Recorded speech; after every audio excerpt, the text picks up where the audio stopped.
गुरुजी राधे राधे जी। मेरा क्वेश्चन ये था कि क्या हम तुलसी जी के माला पहनकर लहसुन प्याज खा सकते हैं? तुलसी की माला तो पहनना ही चाहिए सबको। जी। तुलसी की माला सबको पहननी चाहिए। लहसुन प्याज आप खाएं ना खाएं वो आपकी मर्जी, लेकिन तुलसी की माला पहनो। तुलसी की माला सबको पहननी चाहिए, ठीक है। और एक मतलब शादीशुदा गृहस्थी बसाने के लिए कुछ क्या?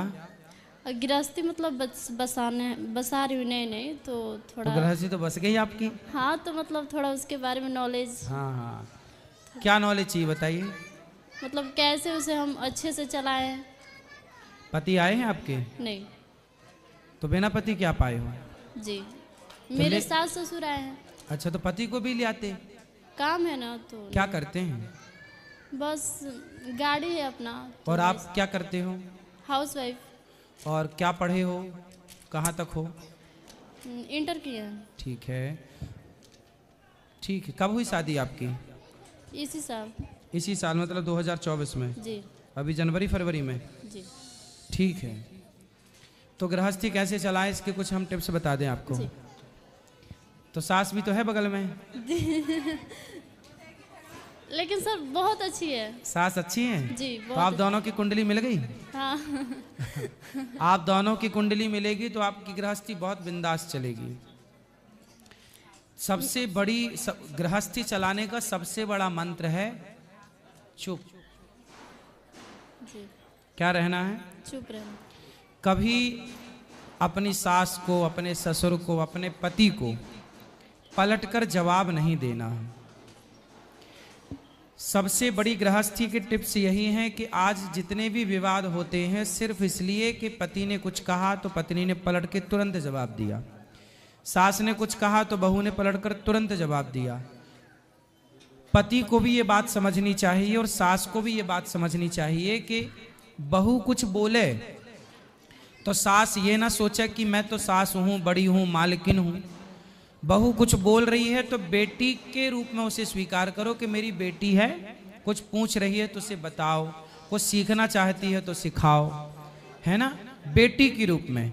और बहुओं की सबसे वही बहू बढ़िया होती है जो चुप रहे, क्योंकि सास 100 कहेगी और बहू ने 1 कह दिया तो सास का 100 कोई ना सुनेगा, पर बहू का 1 सबसे ऊपर हो जाएगा।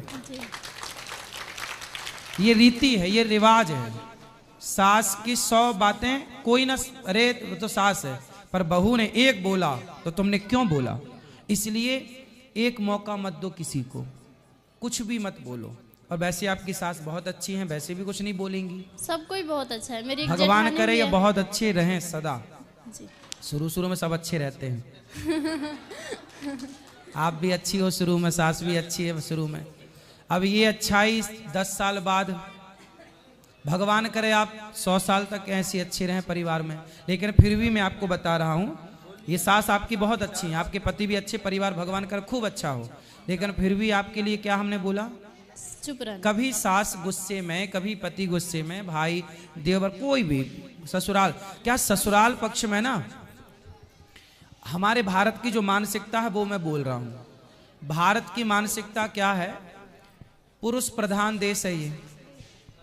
यहाँ पर पुरुष थोड़ा एटीट्यूड में रहता है, उसको लगता है ये मेरी पत्नी है, उसे ये लगता है कि मैं जो चाहूँ इसे बोल दूँ पर ये मुझे कुछ ना बोले। ये पति इस मानसिकता के हैं भारत में। सास भी इसी मानसिकता की है कि मैं जितना चाहूँ डांटूं, मारूं, कुछ भी कहूँ बहू को, पर बहू मेरे से पलट के कोई जवाब ना करे। ये मानसिकता हर साल लगभग 99% सासों की है कि मेरी बहू मुझे पलट के जवाब ना दे। पति की भी मानसिकता यही है कि मेरी पत्नी मेरे को पलट के कोई जवाब ना दे। और हर जेठानी भी यही है कि मेरी देवरानी मुझे कभी, पर मैं कितना भी अत्याचार करूं, तू ही सारे बर्तन धुल, तू ही सारे कपड़े धुल, तू ही झाड़ू पोंछा कर, फिर भी तू पलट के कुछ बोलना मत। मतलब समस्याएं गृहस्थी में एक तरफ से नहीं है, बहू भी बेचारी भर जाती है कई बार। कितना बर्दाश्त करेगी, कितना सहेगी, जब भर जाती है तो फिर वो बोलना स्टार्ट कर। यदि बहुएं जवाब देने लग गई हैं, किसी के घर में बहू 1 साल तक चुप रही, कोई उत्तर नहीं दिया किसी को, और 1 साल बाद बोलने लग गई, तो इसमें बहू की गलती नहीं है, ससुराल वालों की गलती है। उन्होंने इतना मजबूर किया कि बहू ने अपने स्वभाव को बदल लिया। कब तक तुम्हारी सहेंगे?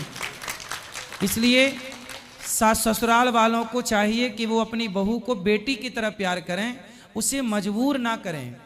मैं नहीं चाहता कि मैं किसी से लड़ूं, लेकिन जब मजबूर किया जाएगा तो फिर व्यक्ति कैसा भी हो उसे गुस्सा तो आता ही है, क्योंकि इंसान तो सास भी है, इंसान तो बहू भी है।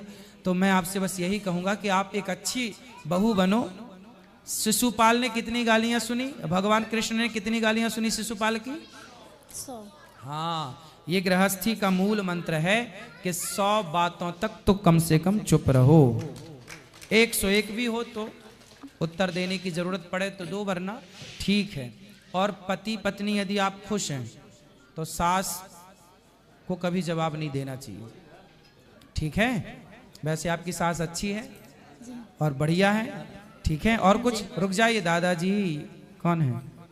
मेरे ससुर। रुक जाइए ससुर साहब, 1 मिनट रुक जाइए, नहीं मानेंगे ससुर। हेलो, राधे राधे गुरुजी। राधे राधे। आपके चरणों में कोटि प्रणाम। खुश रहिए। ऐसे हम लोग बिहार से, चंपारण जिला से आए हुए हैं। हाँ ये लोग बहू है लो, हाँ, समधी समधिनी सब कोई हम लोग आए हुए हैं 5 दिन से। तो अच्छा है सब? जी, सब कोई अच्छे बहू हैं। अच्छी है जी, खुश रहिएगा, अच्छे से ठीक है। ध्यान रखिएगा बेटी की जी, तरह। बेटी के तरह गुरुजी हम मानते हैं इनको। हाँ, बहू की राधे तरह राधे नहीं। गुरुजी। खुश रहिए। राधे राधे गुरुजी। हाँ मैया, गुरुजी मेरे लग साथ- नहीं रहा है आप लोगों को देख के कि आप जेल में हो, आनंद ले रहे हैं, बढ़िया है। लेकिन जी आपके दर्शन ऐसे पाके बहुत हो रहा है। हंसते हंसते कट जाए रास्ते। आपके दर्शन पाके बहुत सुकून मिलता है हमको। खुश रहिए। जी हमारी कुछ माताएं तो घर में रह के भी इतना खुश नहीं जितना आप लोग जेल में रह के खुश हैं। गुरुजी, गुरुजी जब हाँ, गुरुजी मेरा नाम हसीना इरफान है। मेरे साथ जो घटनाएं हुई है उसकी मैं गुनाहों की माफी मांगना चाहती हूँ। तो मैं अपने गुनाह को माफ कैसे करूँ? क्या गुनाह किया है आपने? मेरे साथ मेरे जो बच्चा था वो शांत हो गया, तो मेरे दिमाग की हालत सही नहीं थी उस वक्त, तो उस केस में फंस गई। तो बेटे के साथ क्या किया आपने? वो चाय बन रही थी चूल्हे पे, तो चाय की तपेली मस्ती कर रहे थे दोनों बच्चे मेरे, तो एकदम धोखे से उसको पर ढुल गई। तो मकान मालिक ने केस लगा दिया और ससुराल वालों ने गवाही दे दी, ये पागल है, इसने मार दिया बच्चे को। तो आपको अपने बच्चे को मारने का अपराध है? जी, तो गुरुजी ये मेरा क्या गलती थी? बच्चा जलाता तो हर माँ का फर्ज बनता है बेटे के जख्म पे दवाई लगाना। मैंने उसके जख्म पे दवा लगाई, वो फिंगर बन गया उसके जख्म पे। तो पोस्टमार्टम में ऐसा रिपोर्ट आया कि इसने गला दबा के मार दिया बच्चे को। गुरुजी तो आपने बच्चे के ऊपर वो गरम गरम चाय जो भी थी तो वो धोखे से गिर गई आपसे? जी सर। अच्छा,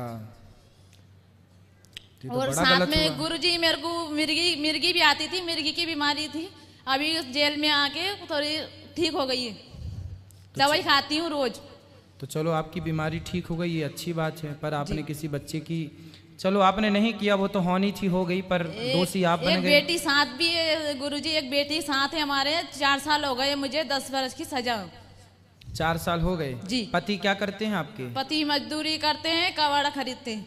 अच्छा, तो अब गलती मत करना, ठीक है? कोई सब गुरुजी। कथा कैसी लग रही है आपको? जी बहुत शांति मिल रही है मन को। कथा से? जी अच्छा, जी, हो क्या सकता अच्छा है लगा? गुरुजी कि हम इसलिए आए हो आपके दर्शन पाने के चक्कर जी, और जी। मन को बहुत शांति मिल रही है आपके मन को। आपको टीवी पे देखते थे, सोचते थे कि आपको सीरियल में कब देखे, आज आपको तो देख आप के कथा बहुत पहले सुकून मिला। सुनते थे? जी। घर में जब थे कथा सुना करते थे? नहीं, घर पे तो नहीं सुनते थे, नहीं जेल में सुनने लगे थे।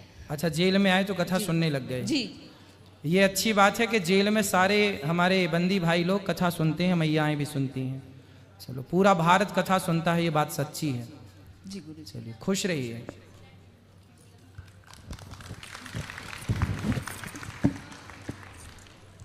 गुरुजी प्रणाम। खुश रहिए। राधे राधे। जी, सर का भी मैं बहुत बहुत धन्यवाद करती हूँ गुरुजी, जो उन्होंने ये जेल में आपको बुला के इतनी बड़ी महान कथा करवाई। उसके लिए मैं सर को भी बहुत बहुत धन्यवाद देती हूँ सर को। बिल्कुल धन्यवाद के योग्य हैं सर। जी सर। जी जी गुरुदेव सर बहुत बहुत धन्यवाद सर को मैं देना चाहती हूँ। जी। जो ऐसी कथाएं तो हमने सुनी जेल में, मेरे को 14 साल हो गए जेल में। अच्छा। गुरुदेव जी गुरुदेव। तो पहली बार ऐसी कथा सुनी? ये कथा तो कथा ही है, मगर ऐसा पंडाल पहली बार और ऐसी शांति पहली बार मिली है। अच्छा जी। मैंने 14 साल में 3-4 बार कथाएं भागवत जी सुन ली है मैंने, मगर इस बार कुछ अलग है। और आपको तो हम टीवी में देखते गुरुदेव, मगर आप हम रियल जिंदगी में हम आपको सामने देख रहे हैं। ऐसा लग रहा है कि हमारे सामने भगवान साक्षात है। कोई प्रश्न है मेरी माँ? मेरा प्रश्न तो है गुरुदेव, मैंने पहले गुरु दीक्षा ली थी, तो गुरु दीक्षा वो मंत्र भी मुझे याद है, मैं करती भी हूँ, मगर वो जो गुरुजी से मैंने दीक्षा ली थी वो गुरुजी को कुछ कारण उनको जेल में आना पड़ा। तो जेल में तो आप भी हैं? तो वो हमारे से बाद में आए थे, तो वो कारण उनको आना पड़ा, तो वो गुरुजी को बदनाम करते हैं, वो गुरुजी ऐसे हैं, वो गुरुजी ऐसे हैं, सारी जनता उनके बारे में गलत बोलती है, मगर हमारे दिल से तो हमने गुरु मान लिया है उनको। कोई बात नहीं, मंत्र का जाप करो, श्रीमन नारायण का जाप करो। कोई भी व्यक्ति कहीं से भी कभी भी भगवान का नाम धोखे से भी ले ले, भाव कुभाव अनख आलस हूँ, नाम जपत मंगल दिशि दसहूँ, भगवान का नाम कोई धोखे से भी ले ले तो कल्याण हो जाता है। आप तो श्रीमन नारायण जपो। ये बताओ आप जेल कैसे आ गई मैया? गुरुदेव बहू के केस में हूँ मैं। क्या किया बहू के साथ आपने? हमने कुछ नहीं करा, बेटा और हमारी जो बहू थी दोनों प्यार करते थे शादी के पहले। आपका बेटा और आपकी बहू? जी। मतलब दोनों पति पत्नी? वो ऐसे थे जब शादी भी नहीं हुई थी, मतलब शादी नहीं हुई तब भी प्यार करते थे, शादी हुई फिर भी प्यार करते थे? तो प्यार करते थे, तो पड़ोस की थी वो लड़की। हाँ। तो बेटा और वो उनमें प्यार हो गया। ठीक है। तो सबने कहा नहीं देना लड़की। हाँ। मगर वो लड़का लड़की नहीं मानते थे। ठीक है। फिर लड़की को उनके दादा दादी के यहाँ पहुँचा दिया। फिर तो जब प्यार करते थे, पड़ोस में थी, लड़की भी थी, ठीक थी, तो कर देते शादी, क्या दिक्कत? तो हमारी मर्जी थी, वो लोग नहीं चाहते थे। फिर उनको गांव पहुंचा दिया। हमने बोला भैया तुम्हारी लड़की को गांव पहुंचा दो, कल को हमारे लड़के के साथ में कुछ हो जाएगा। उन्होंने दादा दादी के यहाँ पहुंचा दी। फिर हमारे लड़के की हम दूसरी जगह करने लगे। अच्छा। तो उसको पता चला, जिस दिन हम मंगनी कर रहे थे वो 2 दिन पहले आई, और संडे के दिन 2009 की बात है, वो लड़के को लेके खुद चले गई। फिर उनके माँ बाप आए, हमारे घर पे मंगनी वाले आ गए कि इनके घर तो दूसरे मंगनी वाले आए, तो फिर अपनी लड़की कहाँ गई? तो शर्म के मारे वो हमारे पास नहीं आए। फिर वो चले गए। फिर हमारा लड़का ही नहीं मिला, तो हमने उनको वापस लौटा दिया। बाद में पता चला कि लड़का लड़की चले गए। फिर हमने उनको ढूंढ के ला दिया। फिर उन्होंने कहा कि हम इनकी साथ में मंगनी करवाएंगे। मंगनी करवा दी, सुबह 11 बजे मंगनी करवा दी, और शाम को बोला 5 बजे इनको हल्दी लगेगी। तो जैसे तैसे करके हमने उधार पाव लेके पैसे मंगनी की तैयारी करी, हल्दी लगा दी, शादी हो गई। शादी रहने लग गई। शादी किससे हो गई? वो पड़ोसन की लड़की से? जी जी। जिसके साथ लड़का प्यार करता था? ठीक प्यार है। करता था। ठीक है। शादी हो गई। फिर उसकी माँ वहाँ से ससुराल से आ गई। उसके माँ बाप पड़ोस में रहते थे, हमारे समधन के माँ बाप पड़ोस में, तो हमारी बहू उनके घर चले गई। ठीक है। फिर रहने लग गई। हमारा पोता हो गया। हमने कहा कि अब 6-7 महीना का होगा तो हम पोते को हमारे घर ले आए। वो आना नहीं चाहती थी कि नहीं मैं तो मेरी माँ के पास रहूंगा। फिर धीरे धीरे करके बेटा भी चला गया। फिर रहने लग गए। फिर हमारे घर जब भी कार्यक्रम आए तो ऐसे। तो फिर आप जेल क्यों आ गए? बहू मर गई। बहू कैसे मर गई? जल के। काहे जला दिए? हम बोलते थे कि हमारे पास आ जाओ, वो नहीं आती थी। हमने कहा खुद तो चले गई, हमारे बेटे को भी ले गई, तो कभी कभी बात विचार हो जाती थी। इस बीच में बहन के घर मंगनी आई, तो वो बहू नहीं आना चाहती कि मेरे परिवार को नहीं बुलाया। मैं नहीं जाऊंगी। मेरी बहन ने कहा कि मेरे पास अभी इतनी व्यवस्था नहीं है। तो फिर आपने उसको जला दिया? नहीं। हाँ। गुरुदेव वो खुद ही जली और पड़ोस में जल गई उनके। तो वो अपने से कैसे जल जाएगी? वो तो प्यार करती थी अपने पति से, बढ़िया। तो मेरा बेटा भी उन्हीं के पास में रहता था। हाँ, तो फिर वो जब सब बेटा पास में है, उसका बच्चा पास में, उसकी माँ पास में, तो वो क्यों जल जाएगी तो अपने हमारी से? बहन के लड़के की मंगनी हुई तो वो आना नहीं चाहती थी। हाँ तो उनके माँ बाप ने डांटा उसको। ठीक है। डांटा कि तुम जाओ, अगर तुम ससुराल में रहती तो तुम जाना पड़ता। हाँ। तुम हमारे पास है हाँ। तो तुम क्यों नहीं जा रही। उसका मामा आया कहीं से, उसको 2-4 चांटे मार दिए। अच्छा चांटे मार दिए। और हम तो हमारी बहन के घर थे, बस उनने तो तेल डाला, और कंट्रोल का तेल मिलता ही था, तेल डाला, आग जलाई और बस फिर हम ही लोग ले गए उसको अस्पताल में। अच्छा जलाया, वो अपने से जल गई और आपको बाद में? नहीं, उनके नाना नानी ने हमारा नाम लिया। हाँ क्या वो आपने कह- जला दिया? हाँ कि हम लोग फंस जाएंगे, तुम एक किसी का भी नाम लो। उनको गाली दे दे के मेरी बहू बहुत अच्छी थी, बहुत अच्छी थी, बहुत सुंदर भी थी और हमारा बहुत ख्याल रखती थी। तो फिर भी आपके पास नहीं रहती थी? नहीं, पड़ोस में थी, मगर आती जाती थी, खाना हमको खिलाती थी बराबर। शाम के टाइम छोटी बहू खिलाती थी। तो जरा सुबह- जरा सी बातों में आत्महत्या कर ली उसने? जी चलो जी, ये तो नहीं हमारा होना कोई चाहिए था। कसूर नहीं है, ये तो भगवान ही जानता है। चलो भगवान आपको सुखी रखें। जब आपका कसूर नहीं है तो किसी जन्म का जो रहा होगा वो आपको इस जन्म में मिल रहा है। गुरुदेव, और आप अब खुश रहिए। हम रिहाई होने वाली है हमारी। कब की रिहाई है? मैं 14 अप्रैल की। वाह, बधाई हो आपको। जल्दी आप जाइए और फिर आप गलतियां ना कीजिएगा। गुरुदेव, गलती तो नहीं थी, पुराने जन्म के होएंगे तो अब इस जन्म में भुगत रहे हम, मगर इस जन्म में तो नहीं करा हमने। चलो अच्छा, भगवान करें आप सुखी रहें, स्वस्थ रहें। कई गुरु- बार जी गुरुदेव, बहुत आनंद आ रहा है और हम मथुरा वृंदावन आना चाहते हैं, यहाँ से छूट के जाएंगे जरूर तो आइए, जरूर। जरूर आइए, जरूर आइए। स्वागत है आप सबका।